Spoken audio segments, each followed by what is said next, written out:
Okay.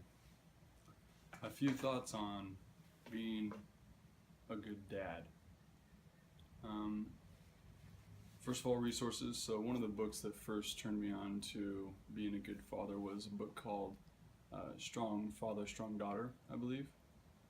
And a good book about raising daughters, and there's other books about raising sons. But because my first was a daughter, my first two were daughters, my second two are sons, I read that book and it was very helpful. Um, some of the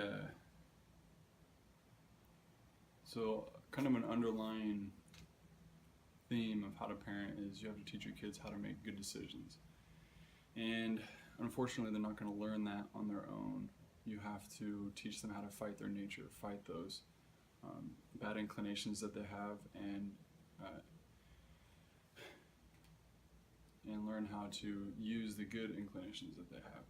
So that doesn't come naturally. A lot of people think that, well, if I leave my kid alone, he'll naturally learn how to make decisions, and it's not always true. In fact, in my experience, it's rarely true.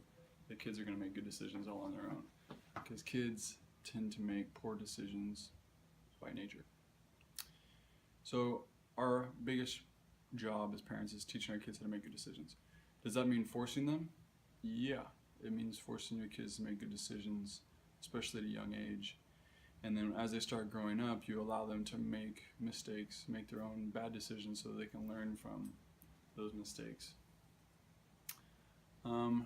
One of the most important things that you can do early on is teach your kid what a good decision is. How is a good decision defined? So is a good decision just whatever makes mom and dad happy, or whatever they want you to decide? Maybe, but you also need some kind of a moral compass that's going to guide them in other decisions where they can't ask mom and dad what's the right decision. So religion does a really good job of that.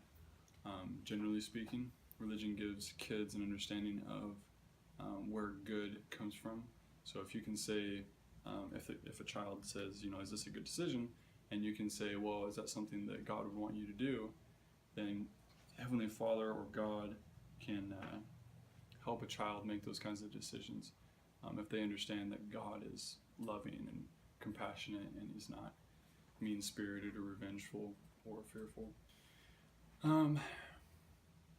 So that's one of the biggest challenges as a parent, is teaching your kids how to recognize a good decision and then fight their nature in order to make that good decision.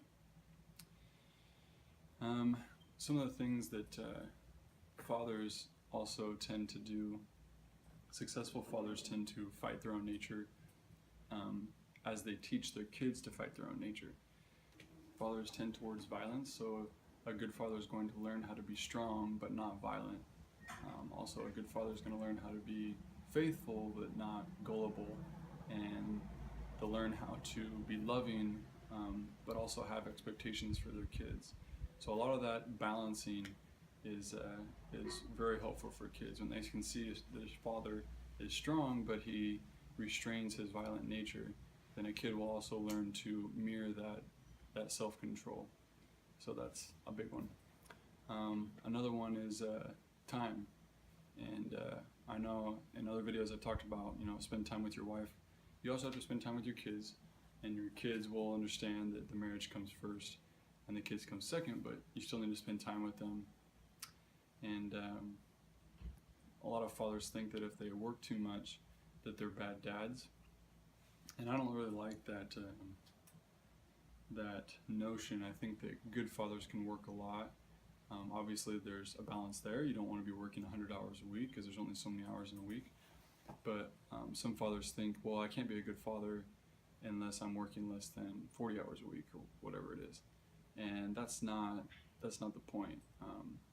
You're also not a good father if you're only working 10 hours a week. So there's a balance there. And a good father is seen away from work. It's helpful and healthy for kids to see the father leave the house, go to work, and come back. It's not good for a dad to be hovering around the house all the time.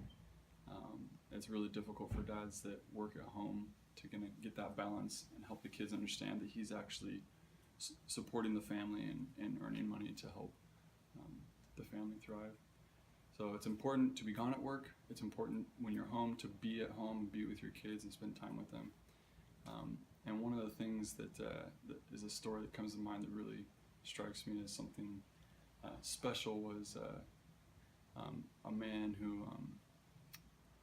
who lost his father in war when he was a child. If I remember right, he was 8 or 9 years old when his father passed away.